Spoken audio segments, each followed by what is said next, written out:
calorosa. Sejam bem-vindos. E é uma alegria tê-los conosco. Só um instante. Isso aqui.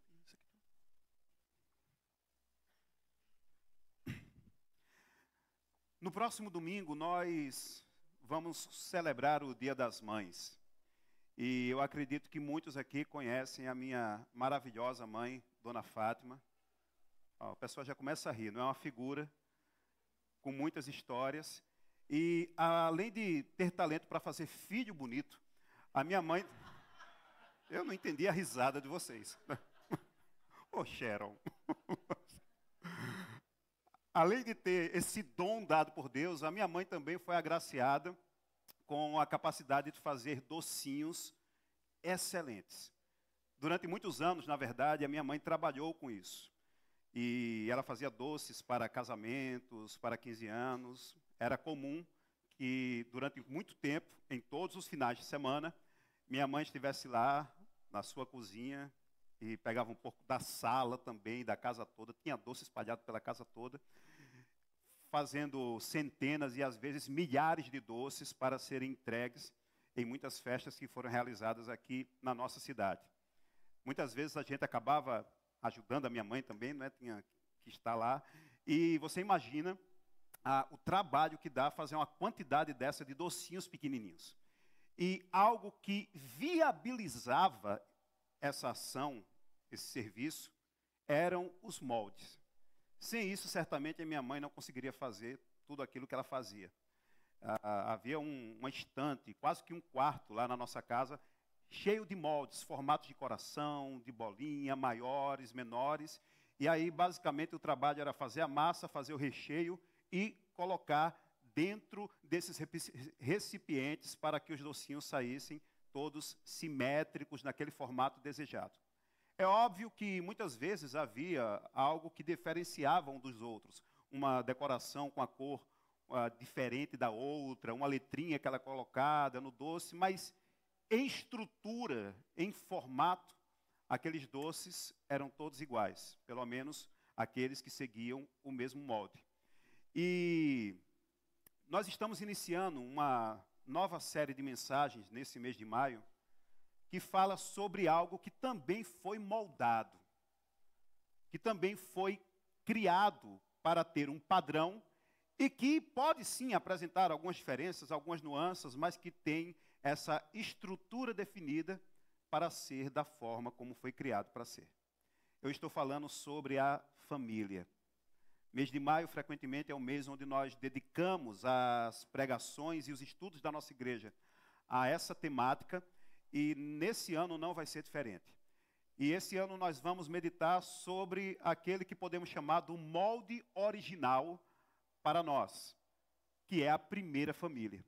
E eu quero convidá-lo, nesse momento, então, a ler o texto bíblico comigo, que se encontra em Gênesis capítulo 1, a partir do verso 26, vamos ler até o verso 31, e logo depois vamos ler Gênesis 2, verso 18 a 25.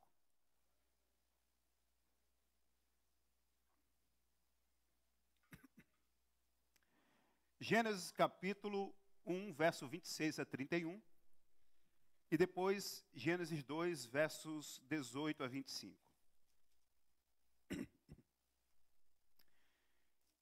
E diz assim a palavra do Senhor. E disse Deus, façamos o ser humano a nossa imagem conforme, façamos o homem a nossa imagem conforme a nossa semelhança. Tenha ele domínio sobre os peixes do mar, sobre as aves do céu, sobre os animais domésticos e sobre toda a terra e sobre todos os répteis que rastejam pela terra. Criou Deus, pois, o homem à sua imagem, a imagem de Deus o criou, homem e mulher os criou. E Deus os abençoou e lhes disse, sede fecundos, multiplicai-vos, enchei a terra, sujeitai-a, dominai sobre os peixes do mar, sobre as aves dos céus e sobre todo o animal que rasteja pela terra. E disse Deus ainda, eis que vos tenho dado todas as ervas que dão semente e se acham na superfície, de toda a terra, e todas as árvores em que há fruto e que dê semente. Isso vos será por mantimento. E todos os animais da terra, e a todas as aves do céu, e a todos os répteis da terra, em que há fôlego de vida, toda a erva verde lhe será por mantimento. E assim se fez. Viu Deus tudo quanto fizera, e eis que era muito bom. Houve tarde e manhã, e o sexto dia. Agora vamos para o capítulo 2, e vamos ler a partir do verso 18. E o texto bíblico diz o seguinte: Disse mais o Senhor Deus, não é bom que o homem esteja só. Far-lhe-ei uma auxiliadora que lhe seja idônea. Havendo, pois, o Senhor Deus formado da terra todos os animais do campo e todas as aves dos céus, trouxe-os ao homem para ver como este lhe chamaria, e o nome que o homem desse a todos os seres viventes, esse seria o nome deles. Deu nome o homem a todos os animais domésticos, às aves dos céus e a todos os animais selváticos. Para o homem, todavia, não se achava uma auxiliadora que lhe fosse idônea. Então o Senhor Deus fez cair pesado sono sobre o homem, e este adormeceu. Tomou uma das suas costelas e fechou o lugar com carne. E a costela que o Senhor Deus tomara do homem, transformou-a numa mulher e lhe trouxe. E disse o homem: Esta, afinal, é osso dos meus ossos, carne da minha carne. Chamar-se-á varoa, porquanto do varão foi tomada. Por isso, deixe o homem, pai e mãe, se une à sua mulher, e torne-se os dois uma só carne. Ora, um e outro, homem e sua mulher, estavam nus, e não se envergonhavam. Vamos orar? Pai, em nome de Jesus, queremos te agradecer pela tua presença no nosso meio, pelo cuidado que o Senhor tem conosco. Queremos te pedir para que o Senhor nos conduza na meditação dessa palavra e para que teu nome, e apenas o teu nome, seja glorificado nessa manhã. Sê conosco, abençoa-nos e abençoa cada família representada aqui nesse lugar. É assim que nós oramos e agradecemos em nome de Jesus. Amém. Amém. Esse relato que nós acabamos de ler é um dos mais conhecidos da Escritura Sagrada. É um dos primeiros, na verdade, frequentemente é o primeiro na sequência que as nossas crianças, por exemplo, aprendem tanto na escola bíblica como no ensino bíblico que nós oferecemos em casa. Quando pegamos um material que vamos contar a historinha da Bíblia, sempre está lá a história da criação e de Adão e Eva. E há alguns questionamentos acerca da veracidade desses fatos. Se isso, de fato, ocorreu historicamente, ou se é uma fábula, uma alegoria que apresenta um princípio bíblico para a nossa fé e a nossa consciência. Eu não vou entrar nessa discussão, até porque não temos tempo para isso. Eu acredito, sim, que esses relatos se referem a um fato histórico. E existem, inclusive, diversos estudos científicos que apontam nesse sentido. Eu não vou ter tempo para descrever aqui, mas você pode, por exemplo, pesquisar depois um estudo que fala sobre a Eva mitocondrial. E esse estudo basicamente aponta, de acordo com o sequenciamento de DNA que foi feito, que, com milhares de pessoas, que todas elas, de lugares diferentes, países diferentes, tem um ancestral em comum, uma mãe em comum. Mas, como eu disse, eu não vou entrar nessa discussão, até porque eu creio que o objetivo dessa narrativa não é provar que a existência do homem e da mulher foi algo histórico. Deus não teve essa preocupação, tanto que o relato é muito sucinto. Eu acredito que a preocupação maior do Criador, quando permitiu que essa revelação chegasse a nós, é que entendêssemos os princípios, as verdades e os ensinamentos que essa história apresenta à minha vida e à sua vida dentro do plano de redenção de Deus. E, por isso, olhando para esse texto e pensando naquilo que falamos agora há pouco na introdução, nós podemos ver aqui uma espécie de molde, de definição daquilo que seria considerado família, de acordo com a palavra do Senhor. Não sei se o pessoal pode passar aí a imagem, por favor? Travou um pouquinho? Ok, então pode tirar a imagem e deixar. Tivemos um problema. Pode deixar a imagem do tema. Nós precisamos pensar, primeiramente, como é que essa narrativa aqui nos apresenta o conceito, a definição de família. E em janeiro do ano passado, 2024, foi noticiado aqui no nosso país uma decisão que uma senhora chinesa, chamada Liu, residente de Xangai, tomou em relação à sua herança. Ela tinha 3 filhos, ela tinha um patrimônio de 2,8 milhões de dólares, e ela escolheu deixar todo esse patrimônio para os seus gatos e cachorros. Ela não deixou R$ 1 para os seus filhos. O argumento dela é que os gatos e cachorros estiveram sempre com ela no momento da velhice, a acolhendo, enquanto aqueles filhos não a visitavam. Então, ela tomou essa decisão, isso era contra a lei do país, e ela fez um acordo com um pet shop, uma empresa que tomava conta de animais para que eles recebessem esse recurso com um compromisso legal de tomar conta dos seus animais usando aquele valor. Então, acho que o bichinho ia ter que viver por muito tempo, né? O gatinho ia ter que gastar 7 vidas dele para poder esgotar todo o recurso. Mas o fato é que isso não chega a ser estranho para nós. Pesquisando rapidamente na internet, você vai encontrar diversos casos parecidos com esse.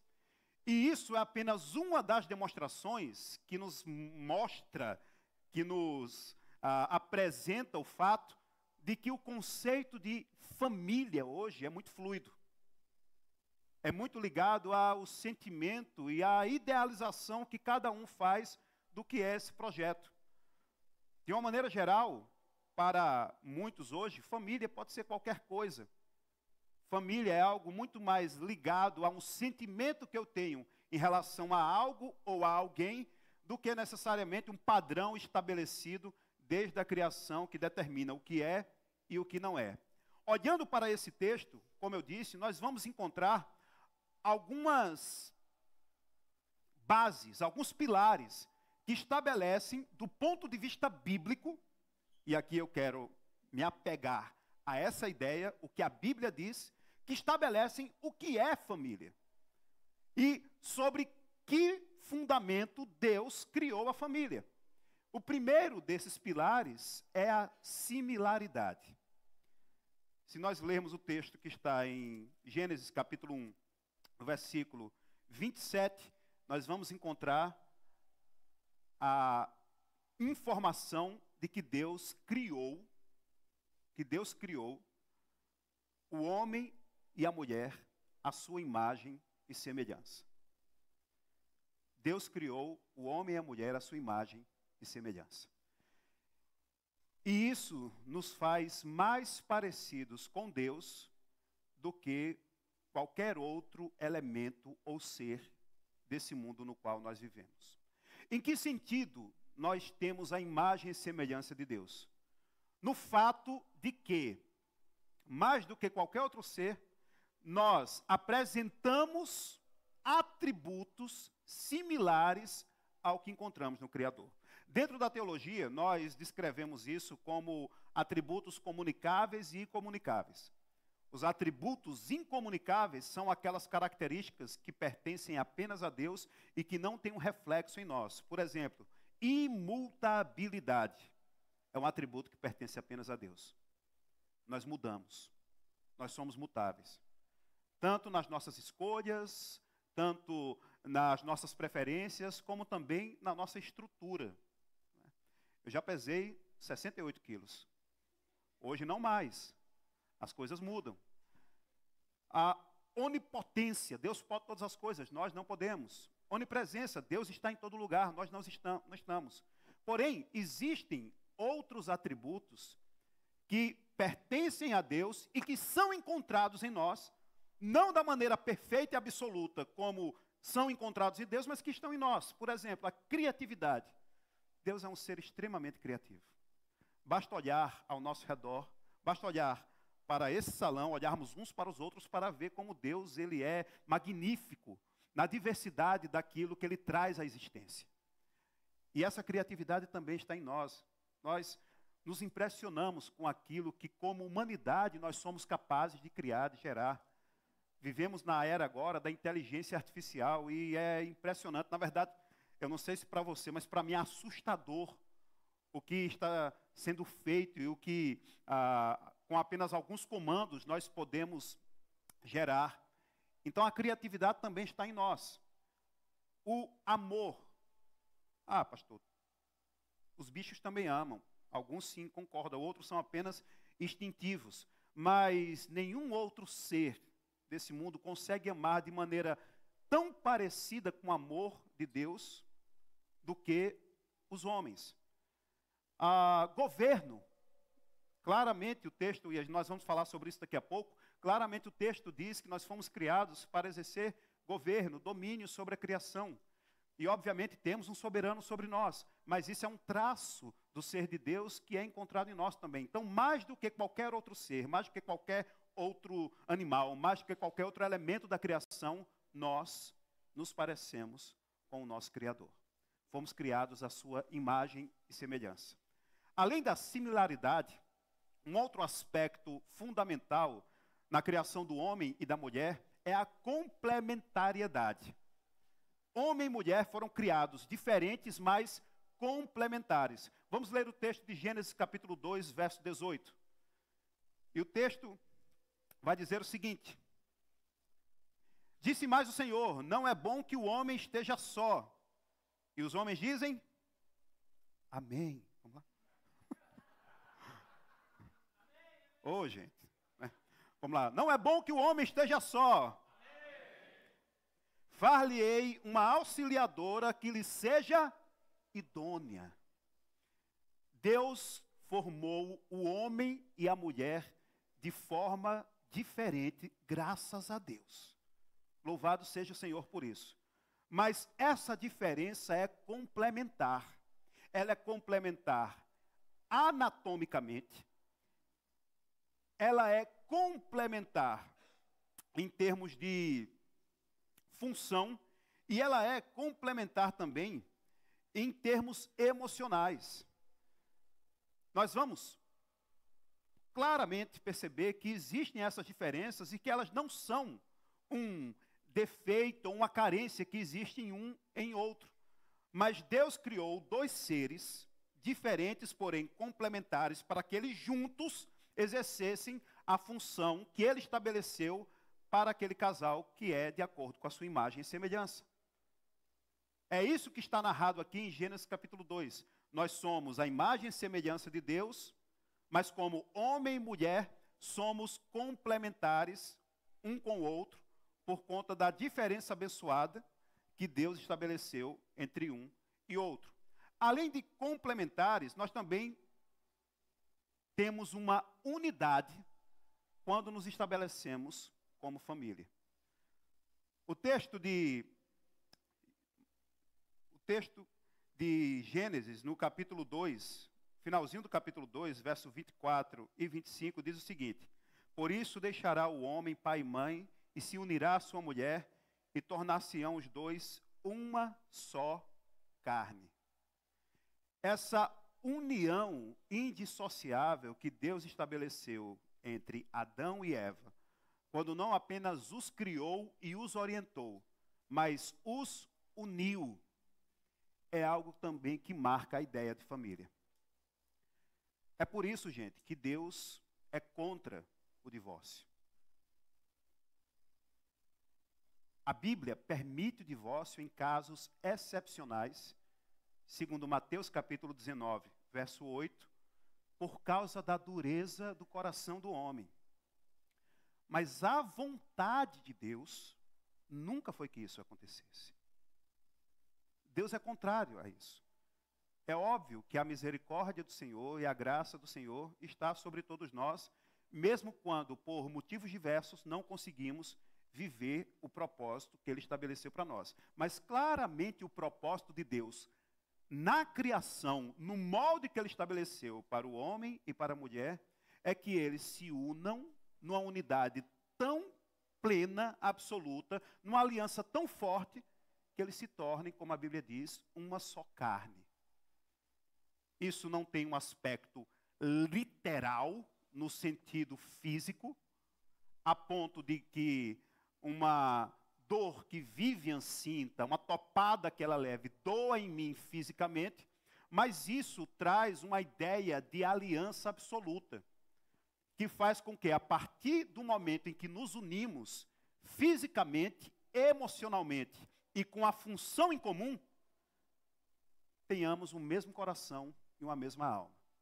A dor dela pode não ser sentida por mim fisicamente, mas tem que ser sentida emocionalmente, porque ela é uma comigo. Nós deixamos de ser pessoas e nos tornamos uma unidade familiar. A partir daquele momento, eu não posso mais observar a minha vida numa perspectiva solitária, porque a minha vida envolve uma outra pessoa de uma forma inquebrável do ponto de vista da Escritura. Então, Deus estabeleceu que nós, como família, temos uma similaridade com Ele, devemos manifestar essa imagem e semelhança que foi colocada como molde para formar essa ideia de Deus tão abençoada. Nós temos uma complementariedade um com o outro, e essa complementariedade que estabelece diferenças que são harmônicas entre si, são vivenciadas dentro de uma aliança que promove uma unidade. Para quê? Para cumprirmos um propósito. E o nosso propósito, como vimos aqui na exposição da primeira pergunta do catecismo, e eu fico muito feliz pela escola bíblica, que nós só abrindo parênteses aqui, eu fico muito feliz pela escola bíblica das crianças que estamos tendo aqui na igreja, que está estudando esse material, que faz parte da nossa confessionalidade de fé. E, fechando parênteses, nós ouvimos a primeira pergunta, e ficou claro na primeira pergunta que a nossa finalidade é glorificarmos a Deus e nos alegrarmos nele para sempre. Amém? Mas, quando fomos criados em Adão e em Eva, recebemos propósitos específicos, responsabilidades específicas, que, como família, devemos encarar de uma forma comum. Esses propósitos são chamados na teologia de mandatos. E existem 3 mandatos que são dados ao homem. O primeiro deles é o mandato social. Nós encontramos esse mandato aqui no texto de Gênesis, quando a Bíblia fala, Gênesis capítulo 1, quando a Bíblia diz que aquele casal recém-criado deveria crescer e se multiplicar. O que é que o mandato social estabelece? Que aquele casal deveria encher a terra, crescendo e se multiplicando. Então, era um mandato para formação da família, para criação de filhos e para o povoamento da terra daquela perspectiva inicial. Nós temos esse mandato de formarmos uma família, de crescermos e nos multiplicarmos. E isso traz implicações para nós. Ao longo de toda a Escritura Sagrada, nós vamos receber de Deus orientações práticas e diretas acerca de como esse grupo, essa unidade formada por Ele, chamada família, por pai, mãe e filhos, deve ser conduzida. Não é apenas um processo de multiplicação, mas é um processo de multiplicação que tem por finalidade final, e esse princípio vai estar em todos os outros mandatos, glorificar a Deus e se alegrar nele para sempre, mas que tem como finalidade final isso, e que é orientado por Deus em questões bem específicas, para que eu e você tenhamos clareza de como é que nós glorificamos a Ele em família. Deixa eu dar um exemplo mais prático aqui. Por exemplo, crescer e multiplicar envolve necessariamente ter filhos. E nós vamos receber ao longo da Escritura Sagrada uma orientação clara de que devemos educar essas crianças no caminho que se deve andar. Ao deitarmos, ao levantarmos, ao dormirmos, ao despertarmos, devemos instruí-las no caminho do Senhor. que devemos ensiná-las a disciplina, que devemos ensiná-las a amar a Deus e também a nos respeitar como pais. E essa finalidade é nossa. Isso foi estabelecido desde a criação. Isso é algo do qual nós não podemos abrir mão e não podemos delegar também. A responsabilidade pela educação da criança, incluindo o ensino bíblico, não é do Estado, não é da igreja e não é da escola. É dos pais. São os pais que foram chamados por Deus para cumprir esse mandato social, de terem filhos e de encherem a terra, que têm que assumir essa responsabilidade. A igreja existe como uma comunidade de fé para adorarmos a Deus, para servirmos a Ele e para juntos aprendermos mais da palavra também. Mas ela não substitui o papel do pai e da mãe de ensinar o seu filho e de educar o seu filho. A escola, ela existe para cumprir um objetivo de escolarização, mas não de educação. O Estado, ele existe para proteger os seus cidadãos e para suprir os seus cidadãos nas suas necessidades, mas a educação das crianças é de responsabilidade dos pais. E quando nós abrimos mão disso, quando nós terceirizamos essa tarefa, nós estamos, na verdade, saindo do molde que foi estabelecido por Deus desde o início. Temos esse mandato, o mandato social. Além desse mandato, temos também, segundo o texto, o mandato cultural. Em Gênesis capítulo 1, verso 28, nós encontramos com clareza esses dois. A palavra diz: e Deus os abençoou e lhes disse: sede fecundos, multiplicai-vos e encham a terra e sujeitai-a. Mandato social e mandato cultural. Quando o texto fala sujeitai-a, ele está trazendo essa informação que diz: dominem sobre os peixes do mar, sobre as aves dos céus e sobre todo o animal que rasteja pela terra. Além de multiplicarmos-nos como famílias e enchermos a terra, temos também a responsabilidade dada por Deus de dominar sobre essa terra. Eu acho muito bonito que uma expressão que o texto bíblico usa para, lá no capítulo 2, no verso 18,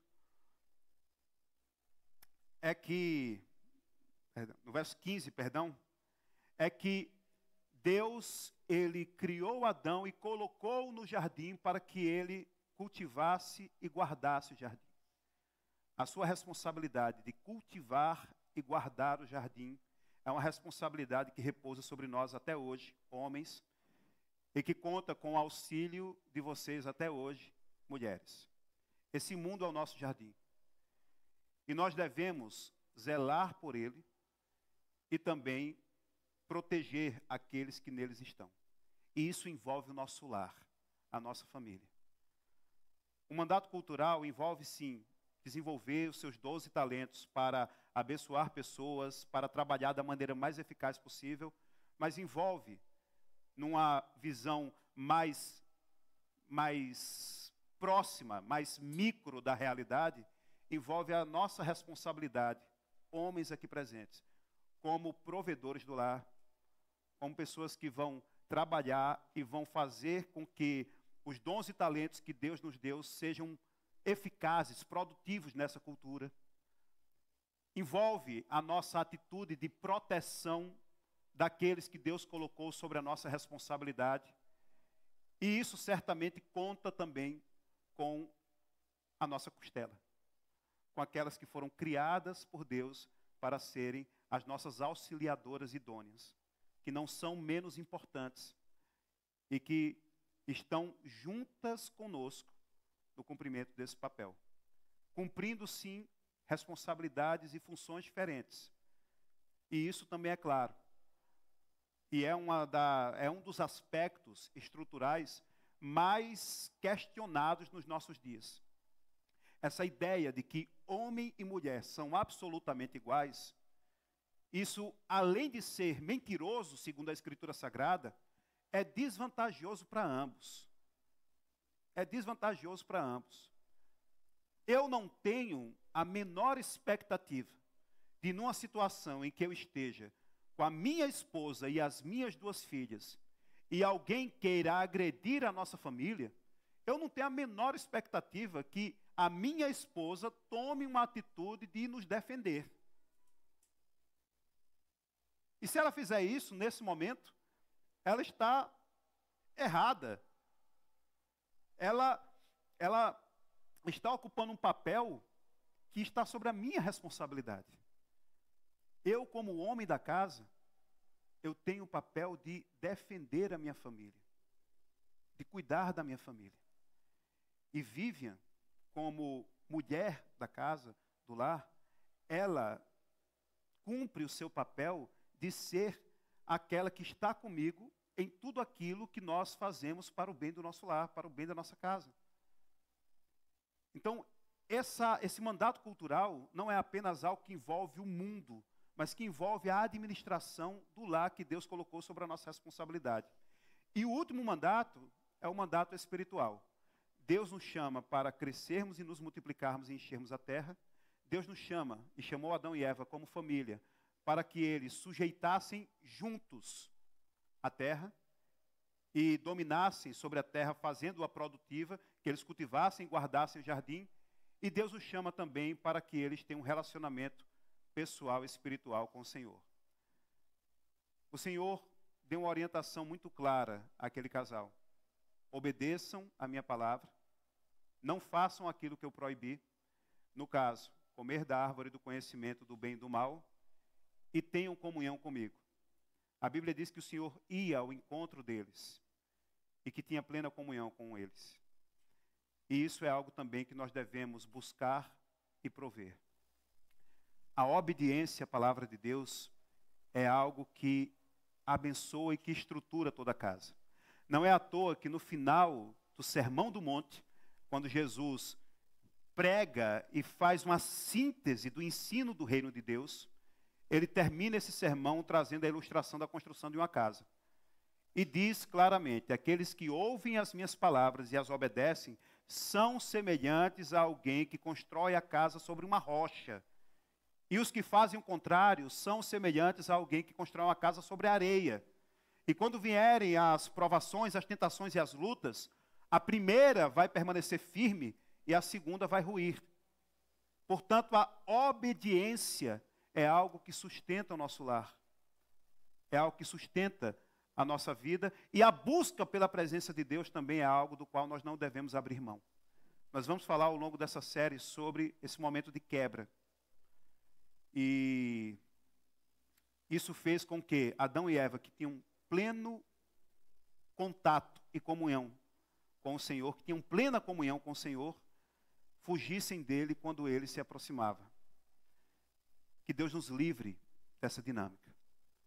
Que o Senhor nos livre de, como família, como casal, nos afastarmos da sua presença porque sabemos que não queremos ouvir aquilo que ele tem para nos falar e para nos dizer. Por fim, o texto fala sobre um aspecto que é fundamental para tudo que nós falamos agora há pouco, mas principalmente para esse último ponto, que é a pureza. Isso está lá no versículo 25. E há uma obra de um autor chamado Robert Walters, que fala sobre a cosmovisão cristã e fala sobre esse texto, e ele traz dois conceitos bem interessantes: o conceito de estrutura e de direção. Porque quando nós olhamos para tudo que foi dito agora há pouco, principalmente acerca desses mandatos, nós claramente podemos perceber que algumas coisas não estão saindo da forma como deveriam. Exemplo, eu disse que parte da imagem e semelhança de Deus sobre as nossas vidas envolve o governo sobre essa terra. Pergunto, como humanidade, nós temos governado bem esse mundo? O que é que você acha, sim ou não? O homem tem feito um bom trabalho em gerir os recursos, em sujeitar essa terra para que todos desfrutem dela da melhor maneira possível, sim ou não? Não. O texto fala sobre essa diferença abençoada e complementar entre homens e mulheres. Mas eu pergunto, essa diferença complementar tem sido harmônica ou tem gerado mais conflitos do que convergência? não tem sido harmônica em muitos momentos e para muitas pessoas. E isso é culpa de quê? Isso é culpa do molde? Não. Isso é culpa do direcionamento para o qual ele está sendo conduzido. Quando o texto, ou quando o autor, perdão, fala sobre estrutura, ele está falando sobre aquilo que Deus criou de maneira basilar. O homem tem um governo, o homem tem um mandato cultural, o homem tem um mandato social, o homem tem um mandato espiritual. Tudo isso é algo básico que está firmado na estrutura da criação e que não vai ser mudado. Mas a forma como o homem vai conduzir isso vai determinar se aquelas bases vão servir como razão de bênção ou de julgamento do Senhor sobre as nossas vidas. Se o Senhor nos dá, homens aqui presentes, a responsabilidade de cuidarmos e protegermos as nossas esposas em situações de risco, e por isso nos fez fisicamente mais fortes para podermos dar essa segurança em muitos momentos, mas por conta de sermos fisicamente mais fortes, se nós subjugamos as nossas esposas e às vezes até as agredimos, porque temos essa vantagem biológica, obviamente, houve algo que foi estabelecido na estrutura da criação. Maridos, vocês têm essa responsabilidade de cuidar e de proteger, mas o direcionamento das condições que Deus nos deu para cumprirmos esse mandamento está sendo totalmente pecaminoso. Nós estamos usando essa força para agredir e para humilhar. E eu poderia passar o resto da manhã aqui falando sobre exemplos e exemplos e exemplos de como questões estruturais e abençoadas que foram apresentadas e estabelecidas por Deus na criação têm sido mal direcionadas e por isso têm trazido tanto prejuízo para nós. Tanto no nosso relacionamento um com o outro, seja marido e esposa, seja pais e filhos, como na forma como nós gerimos os nossos recursos familiares, como nas prioridades que nós estabelecemos no nosso lar. O problema não está naquilo que Deus colocou lá no início, com o formato que Deus estabeleceu para a família. O problema está na forma como isso tem sido conduzido. E parte, eu não diria parte, eu diria a grande responsabilidade dessa má condução, desse direcionamento equivocado, pecaminoso, e que traz sofrimento e dor para nós, está na perda da pureza que nós tivemos depois que o pecado entrou na humanidade. O versículo 25, último versículo sobre o qual nós vamos meditar nessa manhã, de Gênesis capítulo 2, afirma o seguinte: ora, um e outro, homem e mulher, estavam nus e não se envergonharam. É curioso que após o pecado, quando Deus se aproxima, a primeira coisa que eles fazem é se esconderem porque eles estavam nus. E a nudez, principalmente para o contexto no qual esse relato foi escrito, era algo muito vergonhoso. Era algo muito humilhante. Não era algo que, por exemplo, era nem de longe similar à nossa cultura, que trata isso com muita naturalidade. E quando o texto afirma aqui que eles estavam nus e não se envergonhavam, o peso que isso traz para os leitores apresenta uma pureza de coração, mas também apresenta a nós uma ilustração maravilhosa de como nós devemos nos apresentar diante de Deus. Deixa eu lhe dizer uma coisa, meu irmão e minha irmã, nessa manhã. Nós não podemos nos esconder do Senhor. Ele nos descortina. Ele sabe exatamente quem nós somos, aquilo que fazemos, aquilo que falamos e aquilo que pensamos. Não há como ocultar a nossa alma e a nossa vida de Deus. E talvez esse seja o alvo que cada um de nós aqui tem que buscar individualmente para podermos viver um ambiente familiar em paz. Nos apresentarmos nus, no sentido de honestidade, de descortinamento diante de Deus e não termos do que nos envergonharmos. Há realidades que você pode esconder da sua esposa, há realidades que você pode esconder do seu marido. Há realidades que você pode esconder dos seus pais, há realidades que você pode esconder dos seus filhos, mas de Deus não. E às vezes nos enganamos com isso.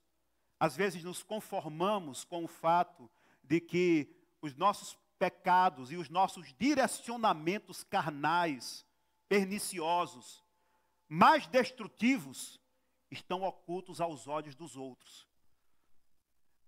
Se isso acontece, deixa eu adivinhar, você não consegue orar de jeito nenhum, não é? Por quê? Porque você não quer se perceber diante da presença de Deus, onde nada disso vai poder ser escondido. Nós precisamos ter isso como alvo. Nos apresentarmos totalmente honestos, sem nada esconder diante de Deus, e não termos vergonha disso. Nós precisamos buscar uma vida que seja íntegra nesse sentido. E eu não estou falando aqui sobre perfeição, sobre santidade. Eu estou falando sobre honestidade com o Deus a quem você serve. Deixa eu dar um exemplo prático, para tentar deixar mais claro aquilo que eu estou compartilhando. Deixa eu falar diretamente para os homens, porque aí eu posso me incluir. Quantos de vocês aqui, pais e maridos, conseguem passar o seu celular para a esposa ou para a sua filha, para que ela mexa em algum aplicativo sem ter algum tipo de constrangimento ou de medo e receio? Há muitos memes que são feitos nesse sentido. Olha, o menino faz, pai, eu vi um que eu vi, era um menino ligava para o pai e fazia, pai, o pai no trabalho. Aí ele, oi filho, o senhor vai voltar de que horas? Não, acho que eu vou voltar à noite. Não, é porque a mamãe está mexendo no seu celular. E daqui a pouco mostra a cena, o cara numa moto 220, voltando para casa. Por quê? Porque muitas vezes, o que está lá no celular, a quantidade de vídeos de pornografia, a quantidade de conteúdo inadequado, de conversas inadequadas, é algo que nós achamos que está sob o controle da nossa privacidade. E não queremos que ninguém invada a nossa privacidade e achamos que temos esse direito. Deus não respeita a privacidade de ninguém. Ele sabe, Ele vê. E se você de fato quer ter um compromisso de ter uma família moldada de acordo com aquele que criou a família, assuma esse compromisso de não esconder, ou assuma esse compromisso de ter o mesmo receio que você tem com relação aos outros para com Deus, por temor e tremor.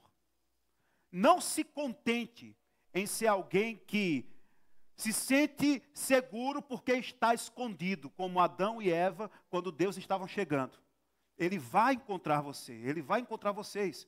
Isso não vale apenas para homens, eu estou falando para todos aqui. Que possamos ter uma vida íntegra diante do Senhor, para que possamos ter também uma vida honesta diante dos nossos familiares. Esse é um alvo que nós devemos buscar. E todos nós devemos buscar, porque todos nós estamos aquém. Não há ninguém aqui, a começar de mim, que pode bater no peito e falar, não, pastor, eu já sou perfeito. Deus sabe disso. Não existe isso. A Bíblia diz, se nós falamos que não temos pecado, nós somos mentirosos, e a verdade de Deus não está em nós. Mas nós também não podemos nos conformarmos com essa realidade e agirmos de maneira hipócrita para o único que nos ama de maneira incondicional, absoluta. Seja honesto diante de Deus. Eu comecei essa mensagem falando sobre a minha mãe e sobre como ela usava moldes para fazer os docinhos. E existe uma outra imagem com a qual eu quero encerrar essa mensagem, que é essa aqui. Deus frequentemente é descrito na palavra de Deus como um oleiro, que cria vasos segundo a sua própria vontade. E eu quero lhe desafiar, não apenas nesse domingo, mas eu quero lhe desafiar ao longo desse mês especificamente, e é um desafio que nós devemos levar para a nossa vida. Que tal se orarmos e pedirmos de fato ao Senhor, nessa manhã, para que Ele molde a nossa família? para que Ele molde a nossa casa. Para que, se necessário, Ele quebre aquilo que nós construímos, a forma que nós demos, e faça outra segundo o modelo que Ele estabeleceu lá no início. O honrando, o buscando, desfrutando daquilo que Ele estabeleceu de diferenças abençoadas, de similaridades abençoadas, de função, de missão. Ah, pastor, eu não sei como fazer isso. Eu não estou dizendo para você fazer. Eu estou lhe convidando para você orar e colocar diante de Deus esse desejo. Senhor, eu gostaria que o Senhor quebrasse o molde no qual nós colocamos a nossa família e nos formasse de acordo com o molde que o Senhor quer. Se existem reparos para ser feitos, faz, Senhor. Mas se é necessário uma nova história, que o Senhor a construa pelo teu poder, porque poder em nós não há para fazermos isso. Fique de pé.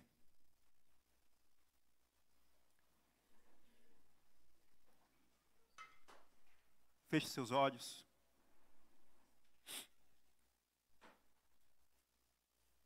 E tenha um tempo de oração silenciosa diante do Senhor nesse sentido. Peça a Ele, Senhor,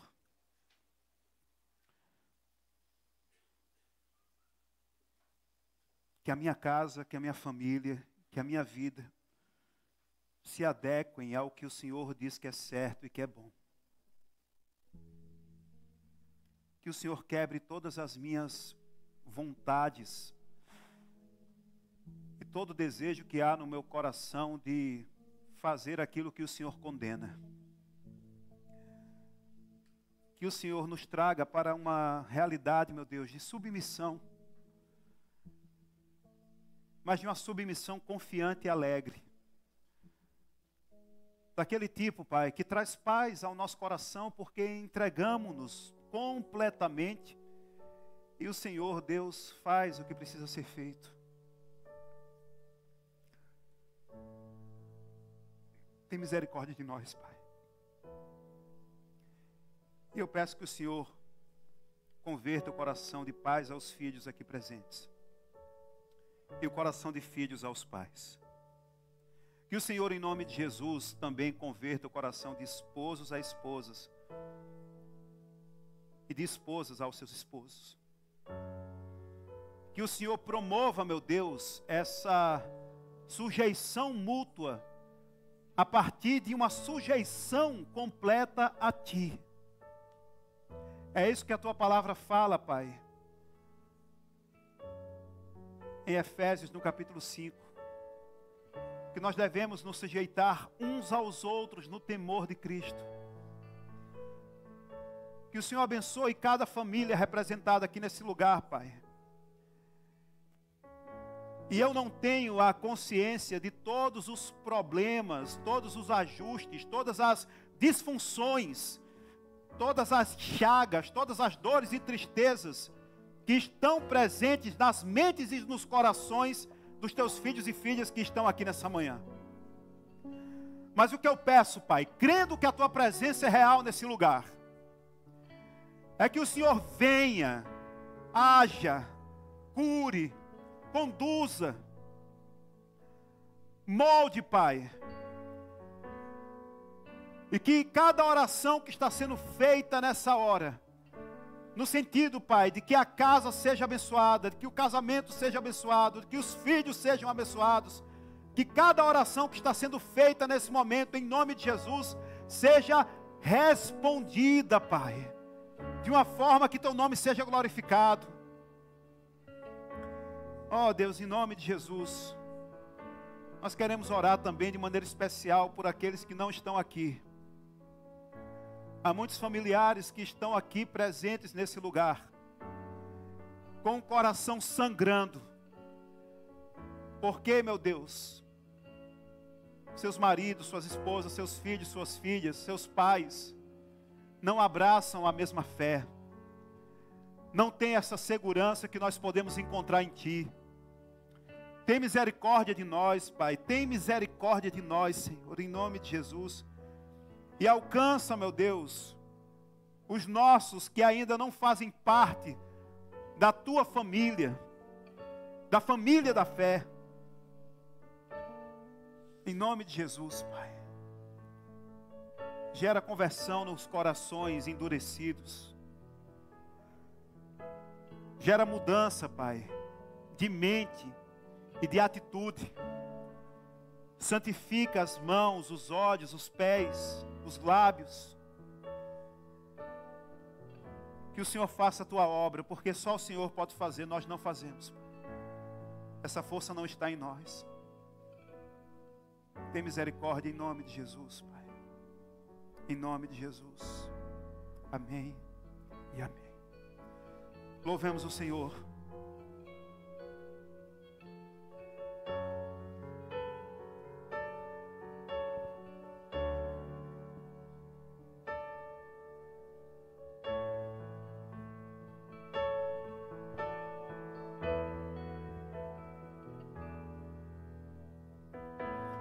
Que o Senhor te abençoe e faça brilhar seu rosto em ti, te conceda sua graça e te dê paz.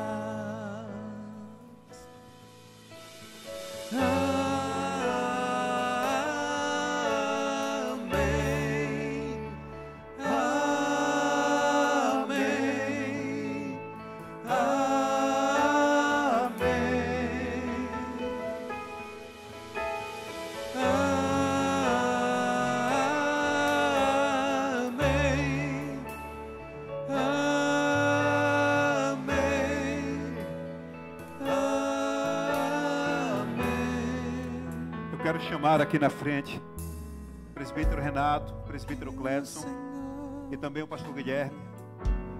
Nós vamos nesse momento servir a Santa Ceia, a ceia do Senhor. E todos aqueles que professaram Jesus Cristo publicamente através do batismo são convidados a nesse momento fazer um autoexame, apresentar os seus pecados a Deus, pedir pela purificação do alto e assim tomar e comer do pão e beber do cálice. Nós vamos orar por esses elementos e logo depois eles vão ser distribuídos. Eu peço que você pegue o cálice e aguarde até que possamos, ao final da distribuição, juntos celebrarmos a ceia do Senhor. Senhor, em nome de Jesus, nós oramos por esses elementos que nesse momento são retirados do uso comum para representar o teu corpo e o teu sangue que foram consagrados por nós na cruz. O Senhor está aqui, Pai, mas não nesses elementos. O Senhor está aqui espiritualmente. Esses elementos representam a tua presença. E ao os consumirmos, Pai, nós estamos declarando que temos parte com o teu sacrifício, que ele é eficaz sobre as nossas vidas. Que o Senhor, Deus, nos conduza e que possamos participar desse momento com temor e tremor em nome de Jesus. Amém e amém. Que o Senhor te abençoe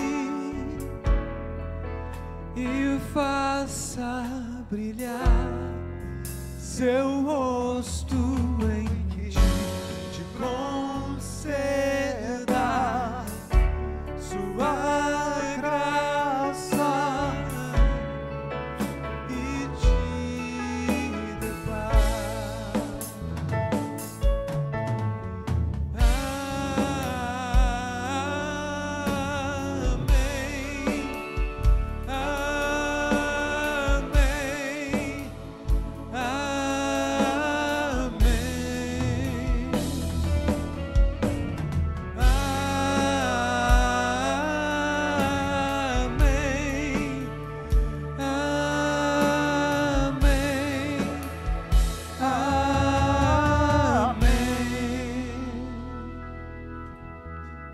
Bênção se derrame até 1000 gerações, sua família e teus filhos e os filhos dos teus filhos, que a bênção se derrame até 1000 gerações, sua família e seus filhos e os filhos de teus filhos, que a bênção se derrame até 1000 gerações, sua família e seus filhos e os filhos de seus filhos, que a bênção se derrame até 1000 gerações, sua família e seus filhos e os filhos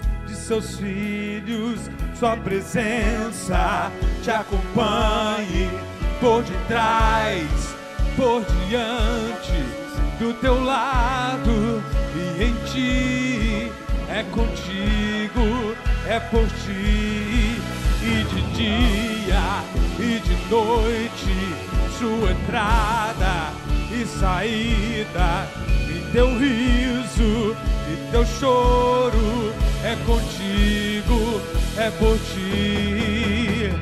Amém,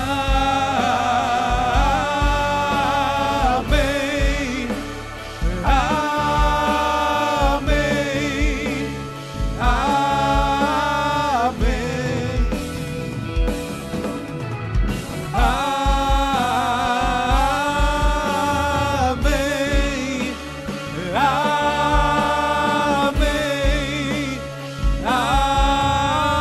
amém,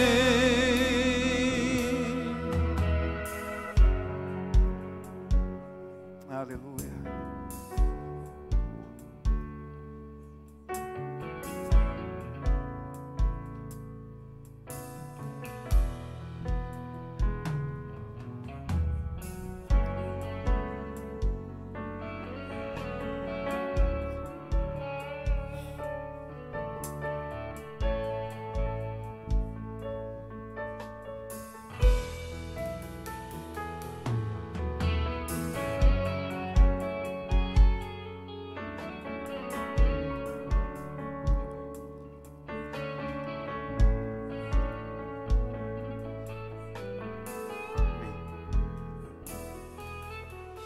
Eu pergunto nesse momento, se existe alguém aqui no nosso meio que gostaria de ter sido servido com pão e com cálice e não foi.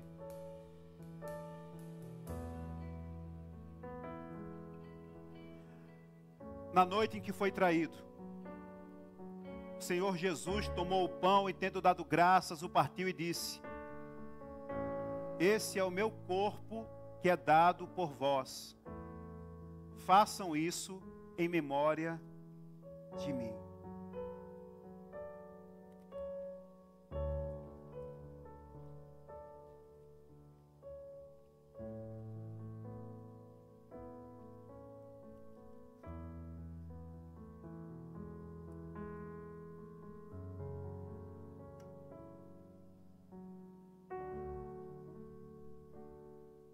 Obrigado, Senhor.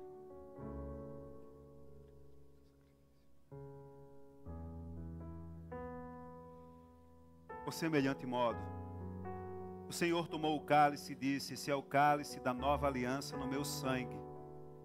Façam isso todas as vezes que comerdes e beberdes em memória de mim.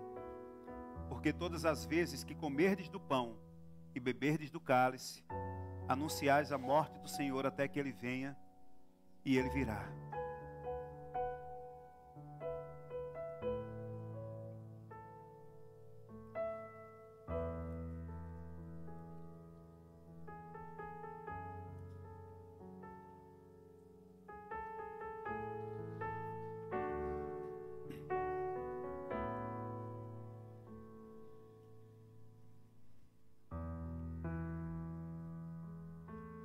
Que a bênção até 1000 gerações, sua família, os teus filhos e os filhos dos teus filhos, que a bênção se derrame até 1000 gerações. Sua família e teus filhos e os filhos dos teus filhos. Que a presença me acompanhe por detrás, por diante, do teu lado e em ti. É contigo, é por ti, e de dia e de noite. Sua entrada e saída, em teu riso, em teu choro, é contigo, é por ti. Com as vozes declaramos amém.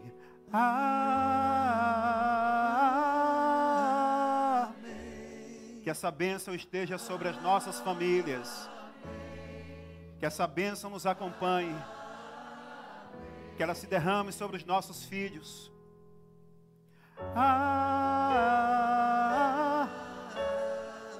Que ela se derrame sobre o nosso lar. Que ela se derrame sobre os nossos casamentos. E que ela traga honra, glória e louvor ao nome do nosso Senhor.